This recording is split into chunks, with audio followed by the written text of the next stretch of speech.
Hello and welcome to the Hayloft Hour. I am your host Jordan, otherwise known as SpottedBayProductions. I have been viewing the world through the ears of a horse since I was 2 years old, and this podcast is my attempt at uncovering the dark side of the equine industry, true crime, scandals, and horror stories that might otherwise stay locked away in the hayloft forever. My purpose is to make these stories well known so that we can make sure that they never happen again, and to let others who may find themselves in these situations know that they are not alone. Make sure to join us on social media to follow my daily life with my 2 horses. You can find us on TikTok, Instagram, Facebook, and YouTube, all at Spotted Bay Productions. If you enjoy this podcast, please subscribe wherever you listen and share it with your friends. If you have an episode suggestion or a personal story that you would like to submit, email it to me at spottedbay@gmail.com or submit it on spottedbay.com, but please leave out the personal info and just leave behind the juicy details. In today's episode, we will be covering horror stories submitted by my Instagram followers that have been sent into my email.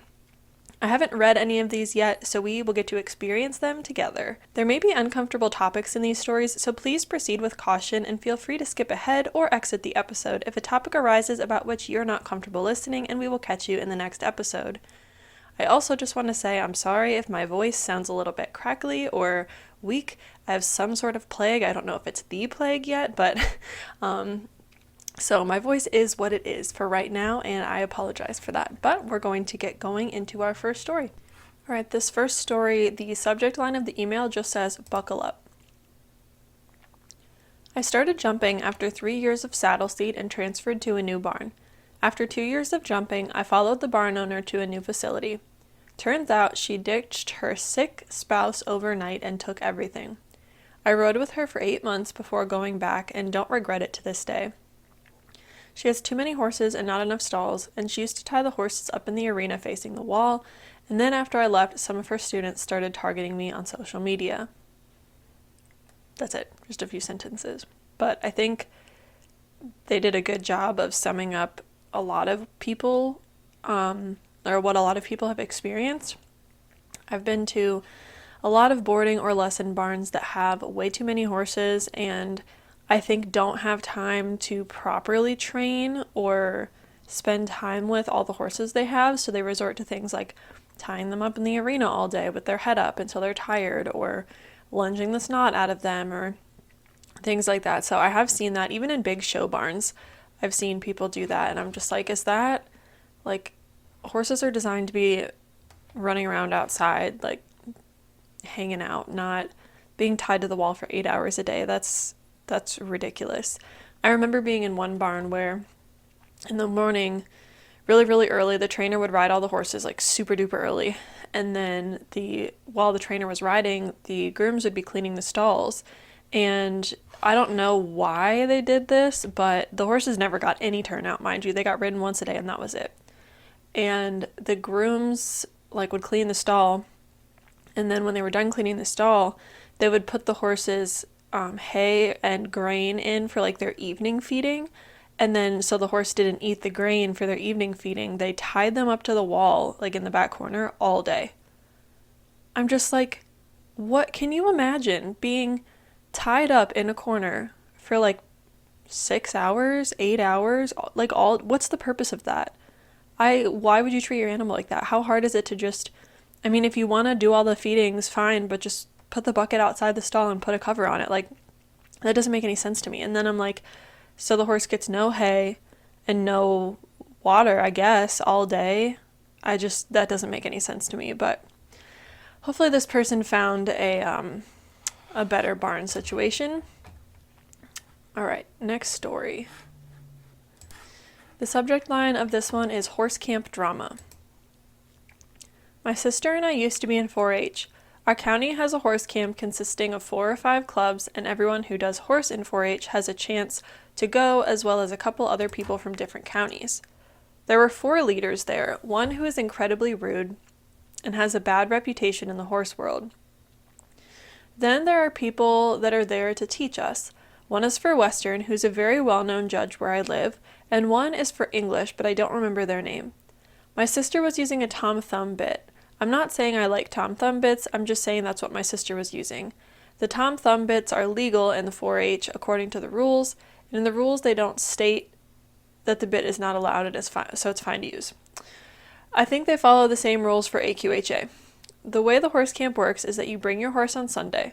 Monday, Tuesday, Wednesday, and Thursday are the days you have the lesson twice a day. Friday is a practice day where they do a mock show and play games and get your horse ready for a show on Saturday. The leader that is rude told my sister Thursday afternoon that the bit she was using wasn't allowed and the bit should never have been put in a horse's mouth. I agree to a certain extent, but I was also like 7. The trainer said she had to get another bit, specifically a bit that my sister had tried with her horse and it didn't work. He had been going best in a Tom Thumb. The person told her that she needs to get this specific bit or she wouldn't be able to complete the project or compete in the show. My sister obviously wanted to complete her project, so they went and bought this bit. They only were able to ride in the bit once before the show, and not to mention they'd already tried that bit before and knew it didn't work. Even the judge and one of the other leaders said that it was fine. So the next year, one of the leaders went looking through the book which has all of the bits they are allowed to use. She found it, and even with proof, the same leader did the same thing the next year. We have since moved counties, which we were luckily able to do, so we don't have to deal with that person again. There were multiple other things wrong with that camp, like the barns closed at 6. Keep in mind, there were lessons that lasted until 5:45, and then they had a meeting, and they still expected you to have the stall almost spotless at the end of the day. There was no way I could have cleaned the stall before the lesson because we had a lecture. Also, my horse had no hay because my horse mixes his hay in his stall, and I usually use a hay net so that doesn't happen, but they told me I wasn't allowed to use a hay net.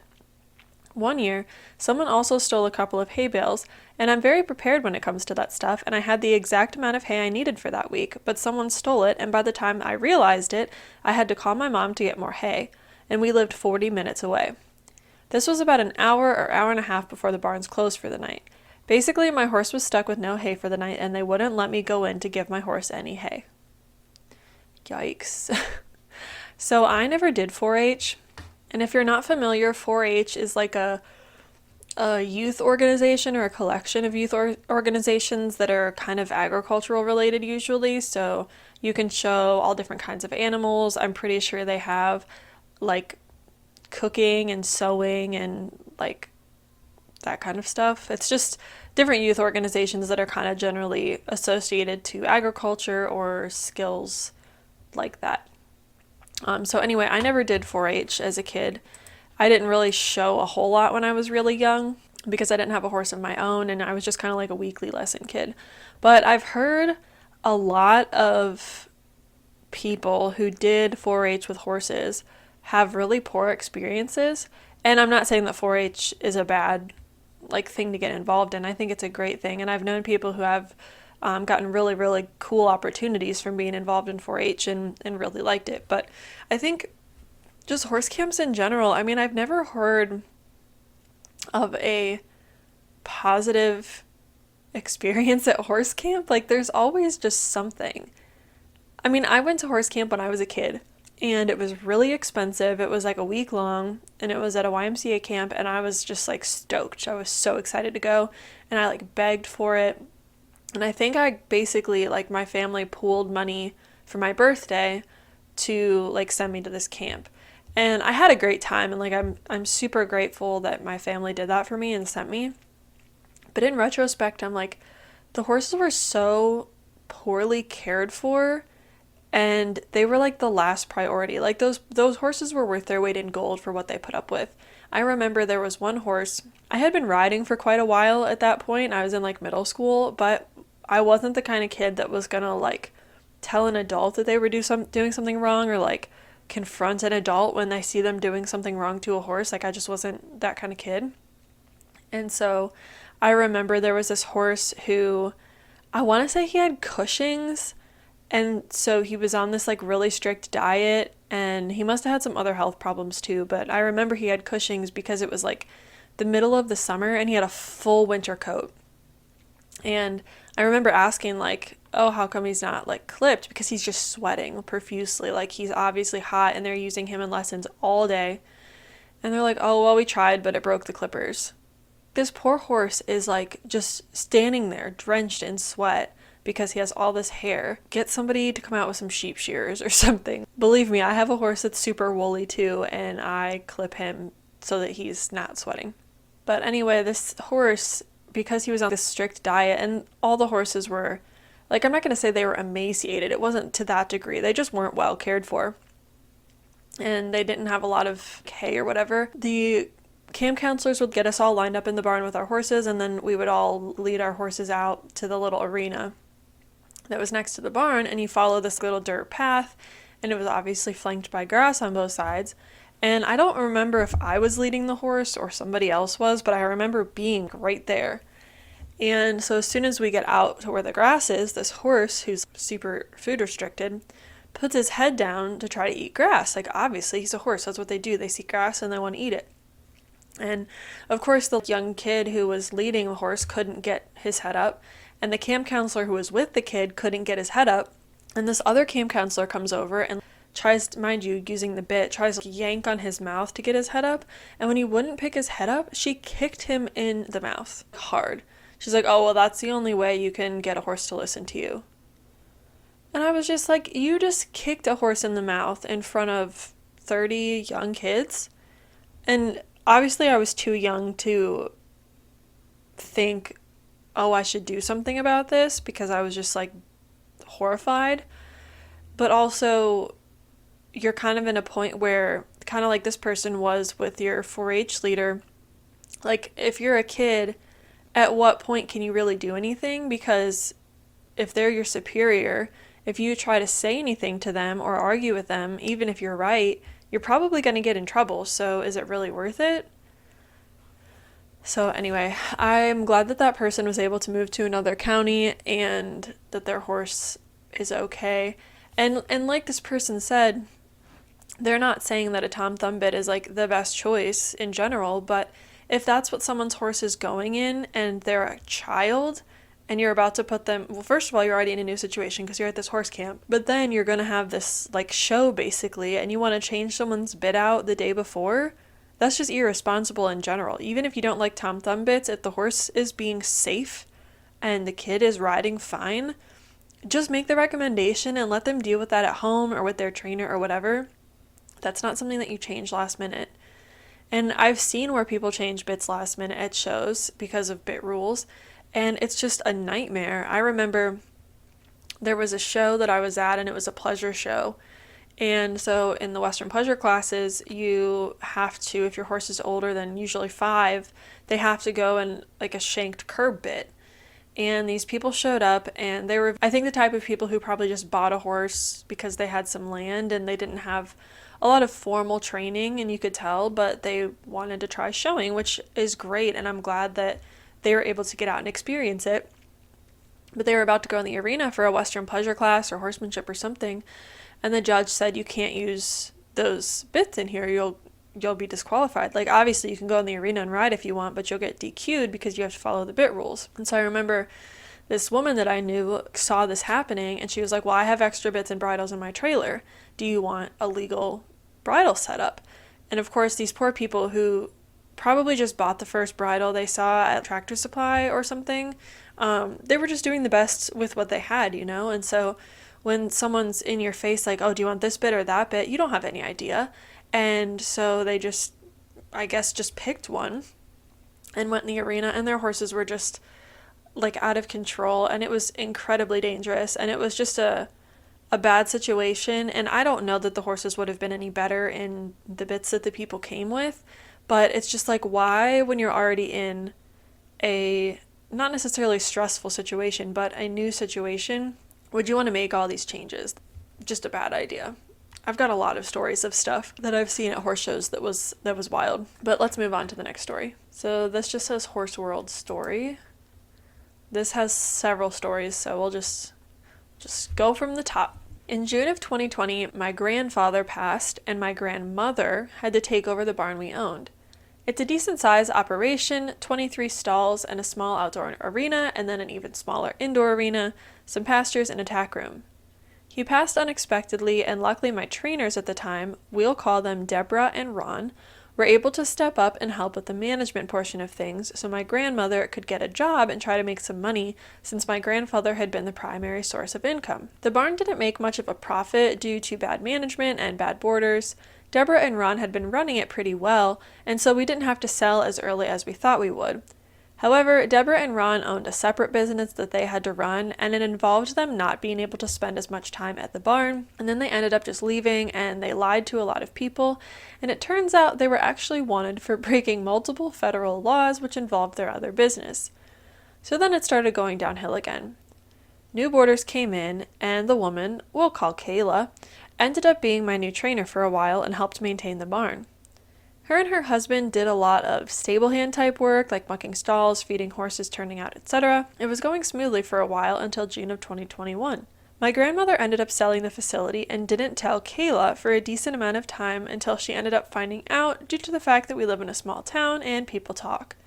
So they got mad, and Kayla and the other 2 people, totaling 5 horses, left the barn and started spreading rumors about me, and I had nothing to do with anything. Then, by the end of summer, we had 4 of our horses left, when at the same time the previous year we had 11. At the county fair which I show at, she tried to sell the horses I was showing behind my back. She also tried to sell our truck and trailer that same week, which means we would have had no way of getting home from the fair. Now that we're trying to get ownership of my 4 horses, she's lying to everyone and telling many people different stories and blaming everything on me. I feel like a lot of stories surround poor management. And I am not surprised by that because, in my opinion, a lot of people start farms or barns or lesson programs or whatever because they really like horses, not because they're good business people. And most barns that I've seen fail because, again, there's not a good sense of how to run a good business, not because people don't love the horses enough. And I see that a lot on, especially these really big farms, they're not running them like a farm. I mean, if you go talk to a lot of farmers, like people who are raising crops or livestock or whatever, they have proper accounting. They have, they're managing their income and their profit and loss and things like that. But a lot of horse barns, I see just kind of like running on hopes and dreams, and which is fine until you have things like this where horse ownership was up in the air and somebody else just kind of took over, and it's just a bad idea. All right, a lot of the stories that are in here, this person sent multiple stories. A lot of them are pretty short, so I'm going to leave them out for now. This one just says drama. So my old barn was a very fancy lesson barn. There were a lot of fancy jumper and dressage horses, and there was this one girl who we'll call Rebecca. Rebecca had a very nice dressage horse, and she came from a filthy rich family. There was another girl who did lessons for kids on Mondays, Tuesdays, and Thursdays. The kids were very well behaved and we never had anything bad happen with the kids. But Rebecca had a huge problem with that, even though when she was discussing this with everyone, she said it's okay. She would yell at the kids every time they made even the slightest noise around her horse, even though the horse wasn't spooky or anything. And one day, I guess Rebecca came up with an amazing idea and got the girl kicked out. I just don't get why people can't leave each other alone. Like, genuinely, I've been at barns where people are trying to get each other kicked out or whatever, and I'm like, why?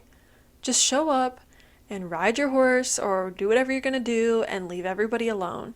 And that's why I love my barn, because it's not a big fancy riding barn. We don't have like all these, it's just a farm where the horses live, but nobody bothers each other. Like, I could go to the barn and not see anybody. It's great. Like, I would happily give up having a big fancy arena for being left alone. And maybe that's me being an introvert, but I also feel like I can actually focus on what I want to do with my horses and not worry about if people are over here whispering about me or like trying to sabotage me. I'm a grown-ass woman. I don't have time for that. Like, some people act like children no matter how old they are. Okay, I think we're going to do one more and then we will move along for today. It's going to be a shorter episode today, but I know people kind of have a love-hate relationship with these types of episodes. Some people really like them and other people can't stand them.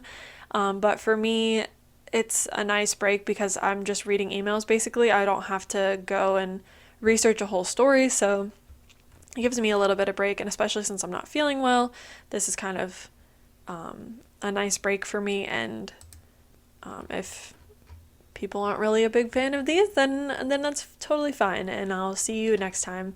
The next one I'm working on is more of a true crime one, which is the true crime is kind of what draws a lot of people to my podcast, but I also need to break them up because some of them, first of all, require a lot of research. Like, I spent hours and hours and hours putting those episodes together, and I'm a full-time grad student and I don't have hours and hours and hours to spend every week, so sometimes it takes me a few weeks. And a lot of them are older stories, and I don't know if that stuff just doesn't happen as frequently anymore or if it's better covered up now. So it's a lot of sifting through like newspaper articles or relying on someone else already having done all that. So those true crime are also my favorite, but they just take a little bit longer. And to be honest with you, a lot of them are very similar. A lot of them are like insurance fraud and stuff like that. So I'm kind of like, well, how many insurance fraud stories do people want to listen to if they're all kind of the same? So that's why I kind of just go for anything that's in the dark side of the horse industry, even though true crime is my favorite to cover. So anyway, I'm going to start reading through these stories. There's actually 5 within this email, so I'll read through them and then I'll decide which ones to leave in. Story number 1. I grew up riding at this one barn from the age of 6 to 14 years old. The trainer there became like a second mom to me. I used to get picked up from school every day and dropped off at the school where she worked. She was a teacher at a public school, and I was at a local Catholic school. We were so close, she even called me her daughter. I spent weeks during the summer spending the night at her place and riding and working and having a general ball. Fast forward to when I had just turned 14. I spent the week with my aunt in Texas. My aunt had a friend who was a trainer and breeder of FEI dressage horses. I had a blast that week. I learned a ton and came home fired up to get better at dressage. I started coming out 4 times a week to ride my lease horse and was working towards having him actually on the bit and moving over his back. This angered my trainer, who herself had never competed past training level and had no idea how to take me farther. Rather than be honest and tell me that she had taken me as far as she could, she told me I wasn't allowed to ride my lease horse anymore. So I left and borrowed my friend's 23-year-old mare and went to Pony Club Nationals and training level dressage. When I came back, my trainer was awful to me. She gave me the silent treatment and said awful things, I still don't know exactly what, to my mom. So we officially left her barn for good. This happens so much. I have seen so many barns or trainers purposefully hold their students at a certain level so that they'll never leave. One thing I loved about the barn where I taught was we were very clear about the fact that we were a beginner lesson barn. If you want to barrel race or jump 3 feet or show FEI level dressage, like, that's great, but we can get you your basics and then you go move on to that other trainer. I can give you the basics of horsemanship and walk, track, canter, Western English, whatever, and we can get you this really nice solid foundation, and then if you want, you can go move on to other things. Some people don't. Some people, they just want to come ride a horse once a week and that's what they want to do and they're happy with that and that's great. But some people want to move on to bigger and better things and that's fine. We had a height limit for jumping, which was 2 feet, so I could get people started over fences, and then once they were really, really good, at the basics, if they wanted to jump, they either needed to buy their own horse or go move on to a lesson barn or a jumping barn.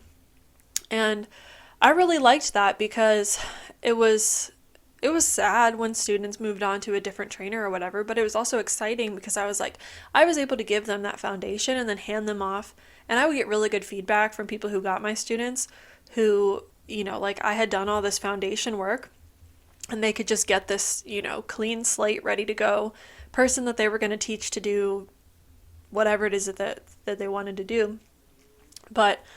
And I also made sure that my students had horsemanship skills. Like, some barns don't ever teach them how to catch a horse or groom a horse or tack up a horse or treat injuries or clean stalls.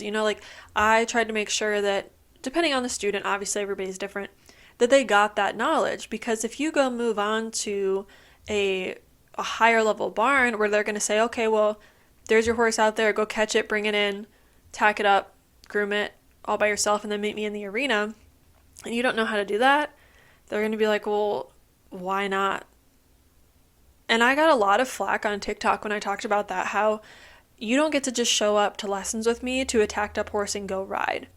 Because there's so much more to riding than just jumping on and riding. But I think, again, like I said, a lot of barns do that because, well, if you don't have all those horsemanship skills, you're not going to be able to go be a working student for somebody. You're not going to be able to go buy your own horse. You're going to always be reliant on that barn to do those things for you. And I didn't want that. Also, like, it's not my job to groom and tack your horse if you're capable. Obviously, I had certain students who had mobility limitations or couldn't lift a saddle or whatever, and I have no problem helping, but like, you should be empowered to do those things on your own. And being familiar with the horse on the ground, with their anatomy and the way they move and their body language, that will make you a better rider. Like, all those things are so important, but I think people don't teach them on purpose because they want to hold riders back, which sounds like is what happened to this person. All right, story number 2 from this person. After about 4 months of driving 2 hours to Louisiana to a new trainer, I was gifted a 4-year-old off-the-track thoroughbred. She was a hot mess to say the least and had been returned to that second trainer by a different girl because she was dangerous. I slowly built her trust and a year later was running novice eventing with her. Good for you. I posted a picture on Facebook of us jumping, very much over-jumping a jump, in a bitless bridle. The mare was young and still learning, and that's why she over-jumped. I was very proud of myself because she was going cross-country in a bitless bridle. A different trainer who teaches hunter jumper commented on how much my mare was over-jumping and that I was going to die. I was snarky back, and then she went on slamming me on her personal page and cyberbullied me. Mind you, I was 15 and she was an adult in her 40s. My new trainers backed me up, and I never took a clinic from that hunter jumper lady again. Reading this story enraged me because I have had this happen to me. We did not have a bunch of money for me to have a fancy horse as a teenager, and when I bought my thoroughbred, like, he's a great horse, but he's not, some super fancy trained animal. Like, I took him to a show and he ran around and jumped like a gazelle because he had never done it before. And I was like, well, how am I supposed to, like, he jumps at home, but the only way to get him more comfortable jumping other places is to take him other places. So why am I getting so much flack from all these trainers? Like, okay, that's great that your horses just show up broke and quiet, but I'm still working on that, and I have to get him out to see things to get him to be okay with it, So it's like, I don't get where grown adults get off bashing actual children. And I had people do that to me too, and it was like, if I wanted your opinion, I would ask. And I couldn't afford a trainer when I was young. I had to choose between lessons or owning a horse. I didn't have a fancy trainer to come train my horse for me and then me ride off into the sunset. Like, it was messy for a while. It really was. And that's how I learned. And I did a lot of things wrong, but like, for grown adults to bash me, it's one thing if you want to help me. If you want to be like, hey, I noticed that, your bit doesn't really fit, but I have one you could borrow if you want. Like, there's a way to approach people and say, like, here's a tip. But if you're just gonna give someone unsolicited advice in a way that bashes them and then to cyberbully them, there's no point. Because if you're gonna be rude, no person, when they're getting bashed, is going to be like, oh my god, you're so right, I should whatever. You're just going to hurt their feelings and probably send them on the defense. And that's not going to make them change what they're doing. Either be nice or shut your mouth. If your input was desired, it would be requested. Honestly. If you're a trainer, right, that's your job, is getting paid to train horses or train people to ride or whatever. If that's the case, why are you giving your input away for free? Like, if your input and advice is so valuable that you charge for it, why are you just posting that stuff for free on the internet? It's one thing if someone asks for advice and you're willing to give out free advice, but for you to just go around handing it out for free, why? I mean, if I owned a tack shop, well, I charge for the tack that I have. I'm not just going to go around handing out free saddles and bridles. that's my business, you know? Like, if you want that, you can pay for it. So I don't know why trainers do that. I don't know. All right, I think I'm going to read this next one, and then that'll be the last one for today. This is all from the same person. This is their third story. When I graduated high school, I moved to Texas for college, and my parents said I was on my own to pay for horse expenses. I couldn't afford both a horse and college, so I sold my mare to pay for my semester at school. I sold her to a woman I thought was a friend in California. She promised me she wouldn't sell her unless I wanted her back one day. She kept telling me she had a forever home and she'd never let anything happen to her. Well, months later, she was texting me saying her daughter was scared of the mare I used to take cross-country bitless, and offered her back to me. I still couldn't afford her. Broke college kid. I begged her not to sell her since she had promised a forever home. She said she was too dangerous and sold her. She said she would keep track of her for me. She did not keep track because the mare was then passed from barn to barn at least 4 times. I was devastated. I tried my best to keep track of her, hoping I could buy her back, but I lost track of her. I hear about this happening literally all the time, and some people they'll have like a buyback contract or clause or whatever, but as far as I know, they're not legally binding. But when you sell a horse, you relinquish all rights to that animal, and that's hard. That sucks. If you're in a position where you can't keep your animal, and you might love that animal with all your heart, but if you can't afford it, what are you supposed to do? You know? And so there's a lot of people who are like, oh, well, you know, I would do anything to keep my animal. It's like, yeah, we all would, but at some point you don't have a choice, right? And so this person did what she thought was best for her horse and gave her to somebody who could afford to take care of her, and ended up losing track of her, and that's really, really sad. And I feel for her. When I started college, I went to school part-time, and I chose to go to a local community college, and that allowed me to stay near my horses and keep my horses. And then I ended up being able to go to a university that was close to my horses, and it all worked out for me. But that's a lot of luck and privilege because I had a parent who was supporting me partially as well. So not everybody has all those privileges, right? But, you know, we all try to be as flexible as we can and have the best intentions. But at least I hope that because this horse was relatively young and healthy from what I can tell, the horse ended up in a good home.